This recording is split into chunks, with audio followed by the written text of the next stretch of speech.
पूर्व मुख्यमंत्री और राज्यसभा सांसद दिग्विजय सिंह ने बीजेपी प्रदेश अध्यक्ष वी डी शर्मा पर निशाना साधा है। उन्होंने वी डी शर्मा पर निशाना साधते हुए कहा कि वह अभी बच्चा और नासमझ है। उनके इस बयान के बाद दिग्विजय सिंह भाजपा के निशाने पर आ गए हैं।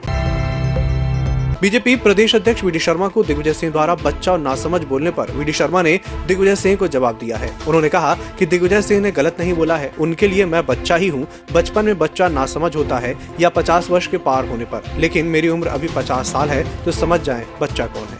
वैसे उन्होंने गलत नहीं कहा है। वो इतनी उम्र के हैं कि उनके लिए मैं बच्चा ही हूँ। और जहाँ तक नासमझी का सवाल है, तो या तो बचपन में व्यक्ति नासमझ होता है, तो मेरी उम्र 50 साल हो गई है,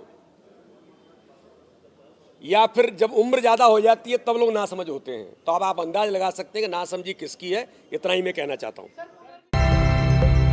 सीएम शिवराज सिंह चौहान मंगलवार को पार्टी मुख्यालय पहुंचे, जहां उन्होंने कहा कि आज भारतीय जनता पार्टी प्रेरणा के स्रोत मध्य प्रदेश छत्तीसगढ़ में बीजेपी के संगठन को खड़ा करने वाले, जिन्होंने पूरे मध्य प्रदेश का नेतृत्व किया, वो स्वर्गीय कुशाभाऊ ठाकरे थे। उनका जन्म शताब्दी वर्ष भी चल रहा है। आज हम जो बेहतर कर पा रहे हैं उसके संस्कार हैं। जन शताब्दी वर्ष में तय किया गया है, संगठन के विस्तार के लिए कार्यक्रम किए हैं। उनके चरणों में हम श्रद्धा सुमन अर्पित करते हैं। इसके अलावा हमारे नेता स्वर्गीय सुंदरलाल पटवा की पुण्यतिथि है और अरुण जेटली जी का भी जन्मदिन है। उनके योगदान को भी देश नहीं भूल सकता।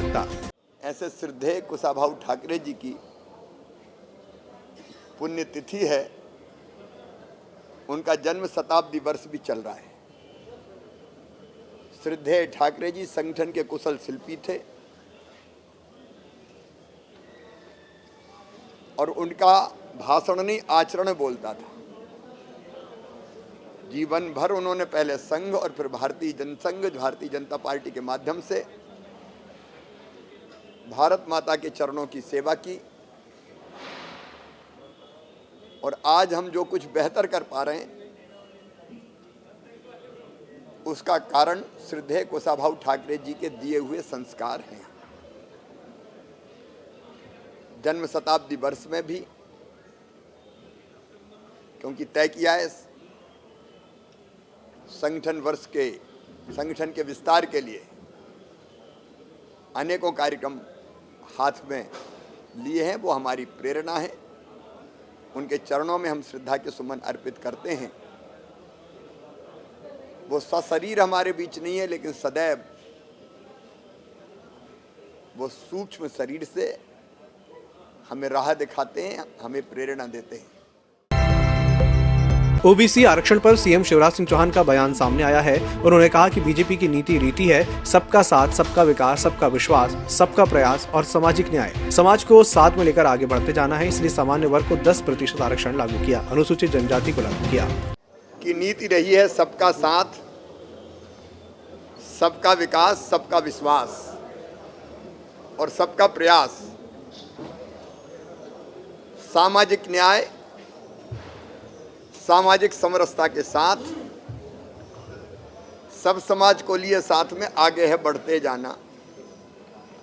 और इसलिए सामान्य वर्ग को 10% आरक्षण की बात मध्य प्रदेश ने लागू की। अनुसूचित जाति जनजाति को न्याय दिया। ओबीसी का भी जो अधिकार है पंचायत चुनाव में आरक्षण का, तो वो भी रहना चाहिए। और इसलिए सबको न्याय देने के लिए हर संभव प्रयास। मंगलवार को भारतीय राष्ट्रीय कांग्रेस का 137वां स्थापना दिवस था। स्थापना दिवस के अवसर पर प्रदेश कांग्रेस कार्यालय में झंडा वंदन किया गया, जहां पूर्व मुख्यमंत्री दिग्विजय सिंह ने शिरकत की। इस दौरान उन्होंने बयान देते हुए कांग्रेस पार्टी की रीति नीति को समझाया।